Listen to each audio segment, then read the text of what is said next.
Good evening, I'm Jeff Cox, and this is my summary on the contributions to music philosophy from the ancient Greeks. Greeks held music to be of great importance, and as a result, many Greek philosophers wrote extensively about music. Greek philosophy is still overwhelmingly influential to our modern society. Vestiges of this ancient culture are still apparent, from architecture to government, language, philosophy, science, and art. Greek influences is still quite evident in our culture. For instance, visitors to Centennial Park here in Nashville, where I live, can tour a replica of the Athenian Parthenon. We have lots of evidence concerning the music of ancient Greece. For instance, housed in the Metropolitan Museum of Art in New York City, we can see many artifacts that inform us of the importance of music in ancient Greek culture. There exists physical remains of musical instruments and depictions of musicians, music making, and dance on vase paintings and sculptures, and even a few fragments of musical scores.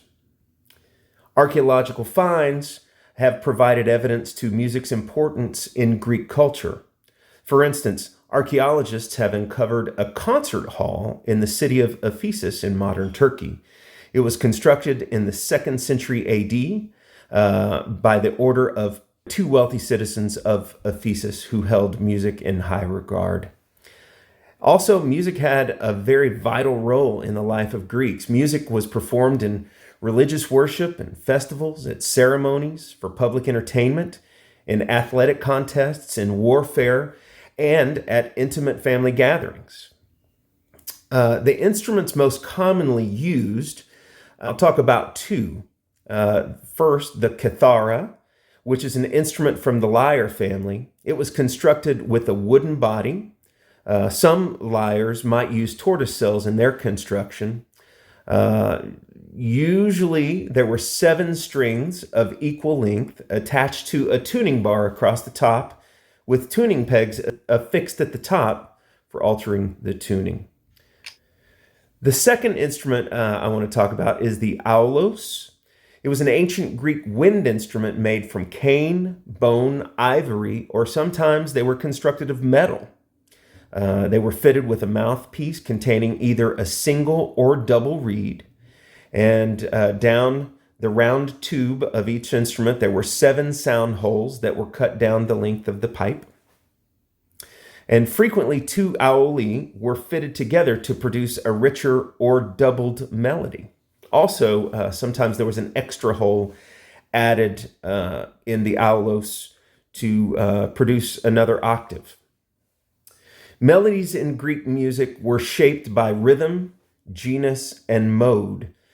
Rhythms of melodies usually followed poetic stress-release patterns of text. The genus was comprised of a tetrachord or a perfect fourth with movable inner voices that were diatonic or chromatic. And in my outline that I've provided you, I've put a nice link to Ancient Music Genres Explained by Lena Paletta, and she goes over the tetrachord and demonstrates on a lyre the tuning of the tetrachord with the 2 perfect fourth voicings on the outside, and the inner voicings could either be diatonic, chromatic, or enharmonic. And she does a great job of exploring that. If you'd like to know more about that, follow that link.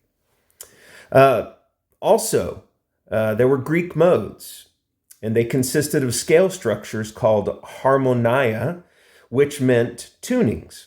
And these modes shared the same names with our modern diatonic modes: Ionian, Dorian, Phrygian, Lydian, Mixolydian, Aeolian, and Locrian. But they didn't sound the same as our contemporary modes. Some modes used quarter tonalities, and as previously stated, many of the Greek modes were based on the tetrachord. Although we do have an idea of the music theory of Greek music making, we know very little about the actual melodies of the time. Our textbook states that from over a span of 900 years, we only have 45 intact melodies or fragments of melodies. Now let's talk about some philosophical ideas given to us by the ancient Greeks. Let's talk about this term, musike. To the Greeks, this was a broader term than we now think of music. It not only encapsulated melodies and harmony, but also poetry, drama, and dance. Musike permeated every aspect of Greek life. As such, with this amount of importance, philosophers are bound to comment on this. Pythagoras was a philosopher and mathematician. We all know, we've heard of Pythagoras from the Pythagorean theorem that we learned in high school. Now, Pythagoras conducted experiments on an instrument known as the monochord. The strings were divided and tuned by an adjustable, movable bridge. And usually, I think the first monochord had one string. And Pythagoras discovered and established ratios for various musical intervals. For instance, if he divided the string in two at a ratio of 2:1, that was the octave. And then if he divided it in a ratio of 3:2, we arrived at the perfect fifth. 5:4, the major third. 7:4, the flatted seven, and so on. So he learned that by dividing that string into specific lengths, that he could provide these intervals. These ratios became the foundation for tuning systems used in Western music. And I've given you, in my outline, I've given a nice link to looking at an early monochord. And that's interesting to check out if you have any more interest. Now, this establishing of different ratios led to a concept known as the harmony of the spheres. And of this, Pythagoras says, there is geometry in the humming of the strings. There is music in the spacing of the spheres. So much like his ratios and musical intervals, Pythagoras theorized that the celestial bodies in the heavens operated in a similar manner.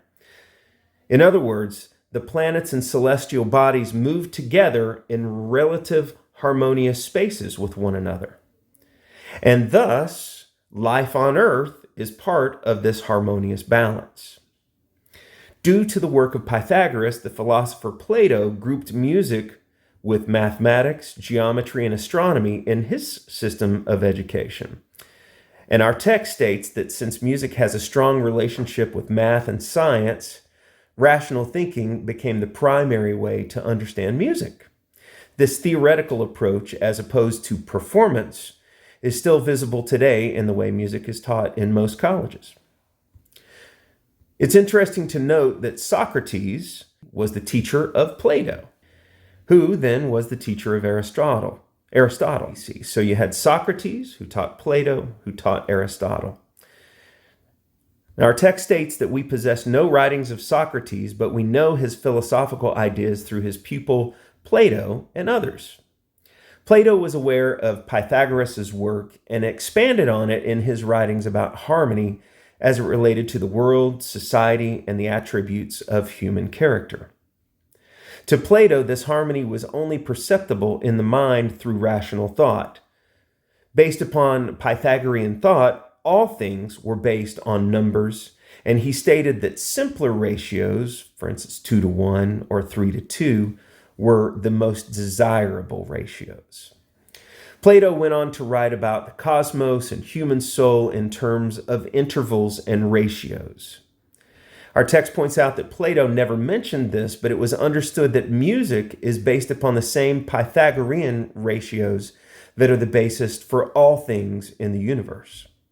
Thus, mathematical relationships provide connections among music, the cosmos, and the human soul. Let's talk about Plato's theory of forms and his notion of mimesis. Now, mimesis, this was the idea that all things were imitations of their perfect form. And his theory of form states that there's an ideal truth, an ideal beauty, an ideal harmonious balance, and so on and so forth.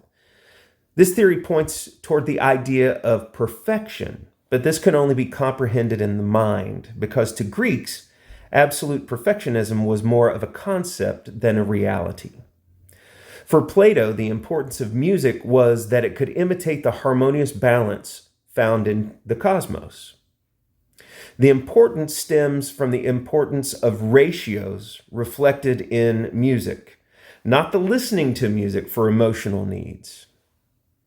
Plato's theory of forms and the notion of mimesis shows that ideal harmoniousness could never be fully understood, but was most closely approached by those who understood Pythagorean ratios. Plato had some interesting notions on music as an influencer of human behavior. Plato felt that music had the power to create ideal citizens by balancing the soul through music's harmonious relationships. Conversely, he believed that there was a danger in listening to music because people were vulnerable to being swayed by an emotional response. While a person might be enlightened with a glimpse into the nature of divine harmony, there was also a danger of appealing to the lower part of the soul, in Plato's view.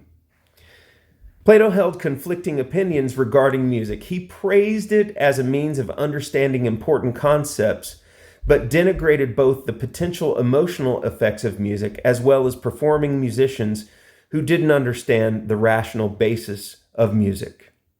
He believed also that listening to the wrong type of music could lead one astray, or could lead the soul into disarray. For instance, Lydian and Mixolydian, those two modes he viewed expressed lamentation and sorrow and should be avoided at all costs. Ionian and Lydian, he said that these were relaxed harmonies and led to drunkenness. But the modes of Dorian and Phrygian, he felt that these modes led people to be courageous and led to steadfastness. So be careful about the music you listen to. So let's talk about Aristotle's contributions.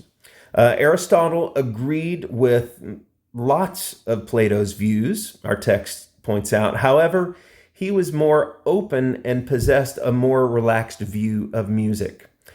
For instance, Aristotle held that music could provide amusement and refreshment. I agree with that. Music could produce virtue as well. It could assist in the pursuit of prudence.